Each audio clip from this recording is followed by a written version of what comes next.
الخرمان انهدوا على الوطن يا للوطن يا للوطن. Assalamualaikum. Waalaikumsalam Mas Arik. Ya, alhamdulillah. Alhamdulillah. Masya Allah. Monggo, monggo. Monggo. Aduh. Lama tak ketemu. Ya, ini nyun sewu. Monggo, monggo pinara Mas Arik. Alhamdulillah. Alhamdulillah. Ya napa kabare? Alhamdulillah, Cak. Iki wis ketemu jenengan akhirnya iso ngobrol iki. Alhamdulillah. Ini Cak Muhyiddin. Iki enake dicoploke mari. Ya. Ya, Mangane kok gak jelas Nggih. ngomong ini.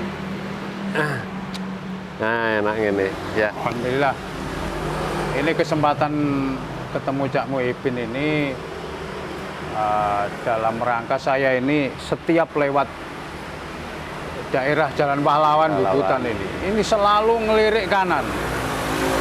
Karena saya melihat ini bangunan yang luar biasa, itu selalu menarik perhatian. Nah, bisa nggak Cak Muhyiddin bercerita tentang bangunan ini sendiri? Iya, iki dhisik jarene wong-wong lho ya. Nggih. Iki ngomong Surabayaan aja ya. Siap, siap. Jadi iki dalan iki gak idul rono, jadi dari selatan ke utara. Oh, Jadi kebalik. arah hadap dari bangunan ini sudah tepat untuk masa lalu, untuk dulu. Nah saiki lek kepengin ro kene lak leren noler ini ya. Ya. Dulu memang arahnya ke sana dan ini ada jalur menuju ke Tugu Pahlawan. Tugu Pahlawan. Ya. Nah, bangunan ini sejak awal tahun 26 iku pancene dinggoni kantor pusat pengurus besar NU. Nah, dhisik jenenge HBNU.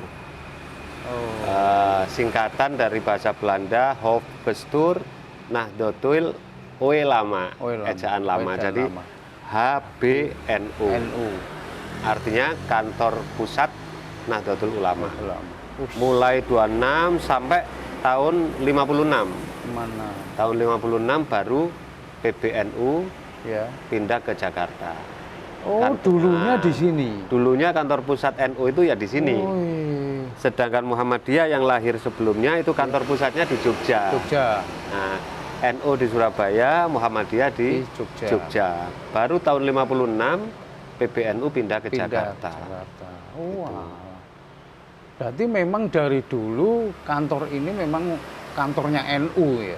Betul. Oh, jadi NU pun lahir di Surabaya, meskipun beberapa tokoh pendirinya dari mana-mana ya. Kiai Hasim dari Jombang, Kiai Wahab juga. Tapi Kiai Wahab juga kan Kertopaten sini, meskipun aslinya Jombang. Nah, terus juga Kiai Asnawi dari Kudus. Dan kiai-kiai lain, tetapi pusat pergerakan awalnya adalah Surabaya. Jadi tahun 1926 ya bangunan ini. Ini sudah termasuk cagar budaya ya? Tahun berapa dijadikan cagar budaya? Saya kurang tahu tepatnya penetapan sebagai cagar budaya, tetapi menurut data terakhir ini adalah cagar budaya tipe A. Tipe A. Ya, tipe A, termasuk yang tidak boleh dirubah dari segi apa-apain ini. Ya, segala macam termasuk bentuk-bentuknya. Luar biasa, berarti memang harus terpelihara. Betul. Terus satu lagi, Cak. Saya itu kan waktu pernah melihat ke kanan ini ada tulisan resolusi jihad. Ya. Nah, ini kan kalau saya dulu zaman SD itu nggak tahu itu. Ya, ya. Bisa bercerita tentang resolusi jihad sendiri? Ya, memang kalau kita bicara tentang Surabaya, ini penting Mas Erik ya. Ya. Surabaya ini kan kota pahlawan. Ya. Disebut kota pahlawan itu tidak bisa dilepaskan dari peristiwa heroik Perang 10 November. Betul, betul. Di mana arek-arek Surabaya berhasil untuk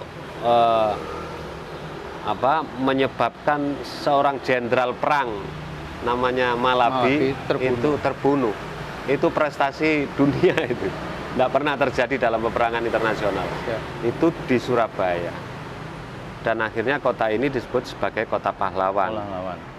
berbicara tentang 10 November itu kan perangnya. Nggih. Tetapi bagaimana proses perlawanan yang masif dari rakyat semesta. Dan karena itu perang kan tidak hanya oleh TNI kan, Nggih, benar. yang baru saja ada, Nggih, benar. jumlahnya sedikit dengan kemampuan terbatas. Tetapi itu perlawanan rakyat.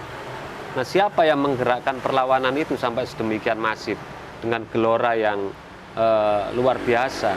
Tentu ini ada sesuatu peristiwa di balik itu. Nggih. Nah, inilah yang bisa kita ceritakan sebagai momentum fatwa jihad atau resolusi jihad di Resolusi. sini, di tempat ini. Terjadinya di sini. Di sini. Jadi itu terjadi pada tanggal 21-22 Oktober. 18 hari sebelum 45, peristiwa, belum peristiwa 10 November. Nah, 18 hari itu fatwa jihad yang berisi kewajiban untuk setiap orang, fardu ain hukumnya melawan sekutu yang datang, kalau mati pun mati syahid, dan seterusnya. Itu akhirnya disebarkan ke markas-markas kelaskaran pada waktu itu, khususnya laskar Hizbullah di beberapa daerah, sehingga kan panjenengan bisa melihat, bisa membaca di buku-buku itu terjadi perlawanan di berbagai macam titik. Benar. Nah, dan itu secara masif.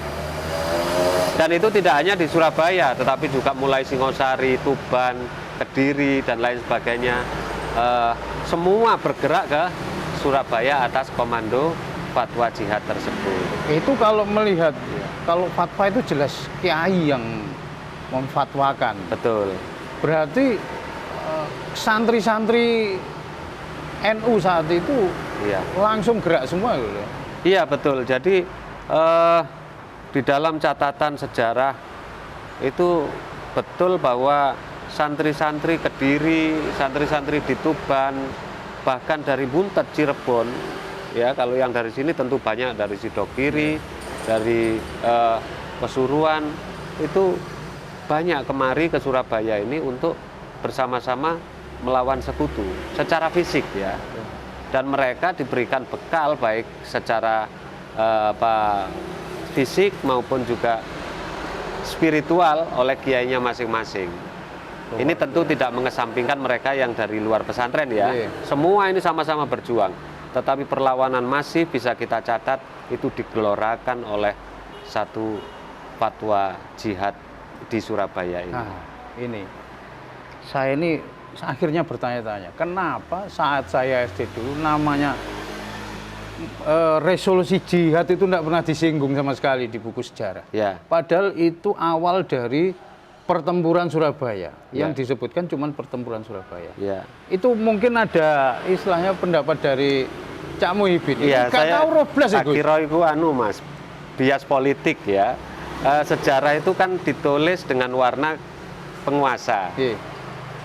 Sejarah itu adalah fakta masa lalu yang ditulis dengan tafsiran, ya dengan penafsiran yang berkuasa. Saat itu sejarah perjuangan bangsa ini kan ditulis di era-era Orde Baru, era di mana NU ini mengalami peminggiran yang sistematis saat itu. Jadi peran-perannya pun saya kira wajarlah kalau kemudian luput dari penulisan atau sengaja tidak ditulis. Padahal itu secara faktual dari folklore, baik tidak hanya folklore tetapi evidence atau bukti-bukti historis yang jumlahnya tidak sedikit, itu banyak sekali terhampar di depan kita. Tetapi ya demikianlah, sejarah perjuangan ditulis oleh bias-bias kekuasaan politik saat Orde Baru itu. Tetapi suwil ya. Ya memang kita tidak dapat apa-apa dalam 32 saya tahun. 32 tahun. Sekarang saya sendiri baru tahu beberapa tahun lalu ada resolusi jihad yang awal-awal justru dari Surabaya, kemudian pertempuran Surabaya yang dikatakan orang Belanda sendiri adalah, dan sekutu ini adalah pertempuran yang sangat mengerikan. Prediksi 3 hari rupanya 100 hari lebih. Itu kan panjang. Ya, angkanya eman gitu loh. Iya. Jadi betul itu ada satu fragmen yang dihilangkan dalam Ya. penulisan sejarah. Oleh sebab itu sejak sekitar tahun 2000 saya kebetulan saat itu oleh Gus Dur diminta untuk mengelola dokumentasi sejarah melalui Langsung. Museum NU ya. Langsung dari Gus Dur. Ya. Ngerti. Sehingga kami mengelola Museum NU ya di Iya, Gayung Sari. betul. Dari situ kemudian kami mengumpulkan banyak evidence, banyak bukti-bukti sejarah Iya. tentang peran NU dan satu fragmen yang penting ini, resolusi jihad, fatwa jihad itu.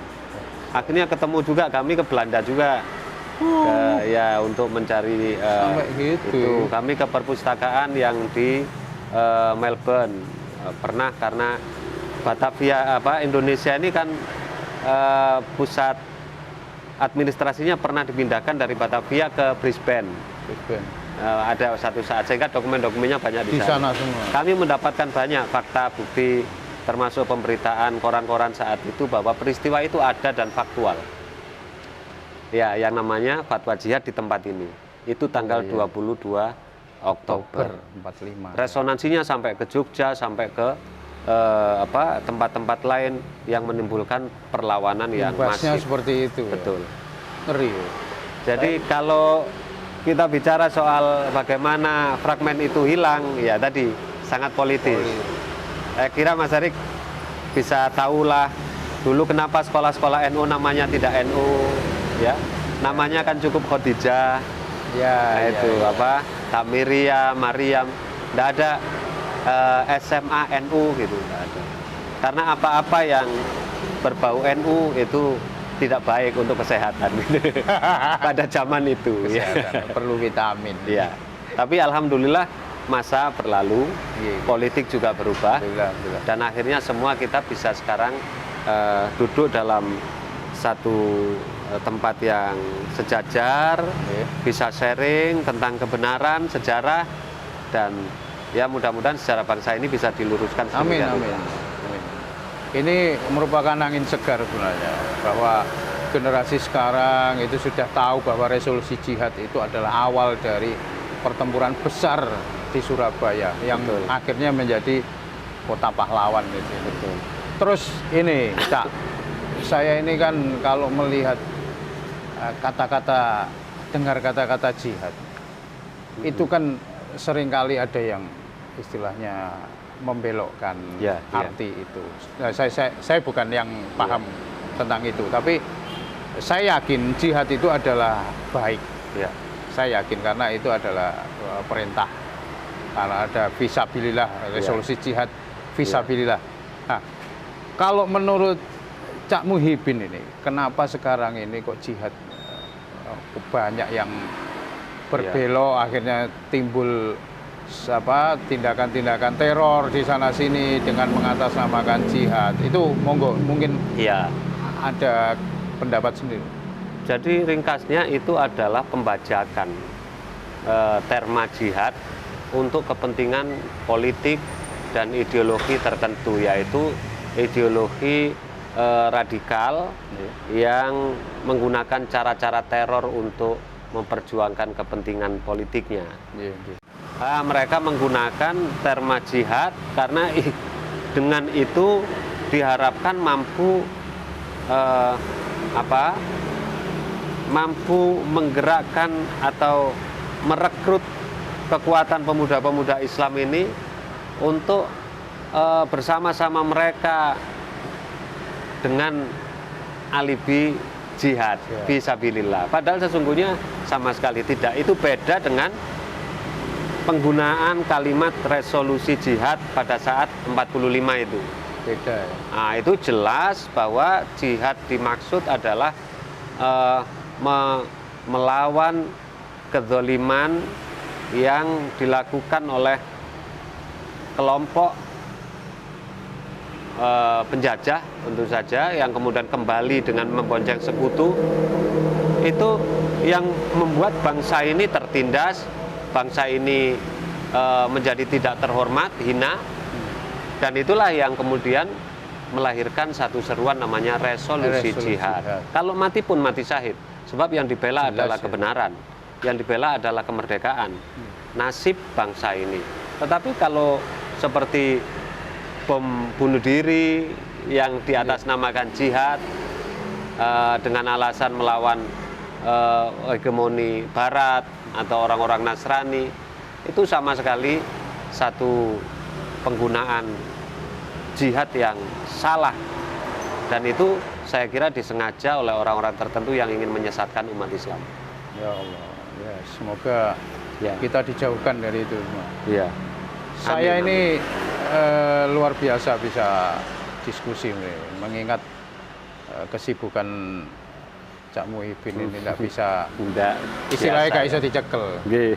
Akhirnya saya bisa main di sini dengan santai, tidak ada istilahnya apa namanya, panjenengan juga ada waktu. Ini alhamdulillah. Ya, Saya matur ya, nuwun sangat, alhamdulillah. Tak. Nggih. Nggih, nanti apa istilahnya kapan-kapan saya tak. Ya, doa mudah-mudahan generasi berikutnya ini Iya. bisa tetap untuk membaca sejarah bangsanya yang benar. Nggih, Dan betul. alhamdulillah kita juga bersyukur gedung ini sejak Bu Risma itu sudah dipakai sekolah kebangsaan. Di sini. Ya, anak-anak SD, anak-anak SMP itu Untuk kunjungan. mereka atau gimana? iya secara rutin kunjungan ke sini Oh. untuk diajarkan cerita-cerita sejarah mengenai Surabaya. Ya itu yang terutama itu yang Mudah-mudahan tersembunyi. nanti Pak Erik atau siapapun yang Iya. memimpin juga akan memanfaatkan gedung ini untuk Iya. pembelajaran. Amin amin, bisa diteruskan. Nggih. Terima kasih, Nggih. Mungkin saya Matur suwun, matur suwun. matur nuwun sangat. Alhamdulillah, Nggih, sami-sami, semoga Mas sehat Erik. selalu. Salam untuk teman-teman semua. Sami, Nggih. matur suwun.